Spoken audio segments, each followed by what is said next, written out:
তোমার স্টেপ নিতে হইব, তোমার ঘর থেকে বের হইতে হইব, তোমার হার্ড ওয়ার্ক করতে হইব।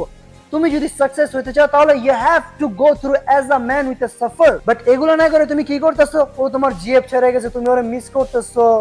ওকে, বাট তোমার এটা ভাবতে হইব যে দুনিয়াতে ও একলাই একটা বিচ না, দুনিয়াতে আরো হাজারো বিচ আছে, একটার পর একটা আসতেই থাকবো। তোমার এখন ক্যারিয়ারে ফোকাস করা উচিত। আর এখন যেই নিয়ে ও তোমার ছেড়ে গেছে তখনই ও অন্য একটা ছেলে বয়ফ্রেন্ড বানায় ফেলছে, এটা থেকে তুমি আপসেট হয়ে গেছো। বোধহয় তোমার একটা কথা বলি আমি, যখন নাকি তোমার সাথে যেই দিন তোমার চাচ্ছে না, ও তোমার ওর মাইন্ড থেকে আর 6 মাস আগে ছেড়ে দিছে। হয়তো তোমার রিলেশন 3 মাসের, ও তোমার 1 মাস আগে ছেড়ে দিছে ওর মাইন্ড থেকে।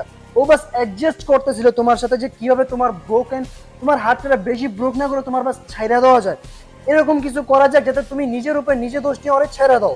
তো তুমি আবার এখন তুমি বোঝো না, এবার তোমার আমি এখন বলে দিলাম, তুমি বুঝছো তো যে যখন নাকি একটা মেয়ে একটা ছেলে ছাড়ে, ও তখন ইমিডিয়েটলি ছাড়ে না, ও 1 মাস আগে থেকে বা 6 মাস আগে থেকে ছেড়ে দেয়। আর ওর মধ্যে ও আরেকটা ছেলে মিলাই ফেলে, যাতেও তোমার নিয়ে ভাবার সময় না পায়, যাতেও তোমার সাথে ব্রেকআপ হয়েছে হার্ট ব্রোকেনটাও ফিল না করে, অন্য কোনো ছেলে দিয়ে ফুলফিল করে ফেলবো ওই জিনিসটারে। বাট তুমি একটা আবার কি মনে করো, লয়াল থাকো পোকা মারা খাও, লয়াল থাকো পোকা মারা খাও, লয়াল থাকো পোকা মারা খাও।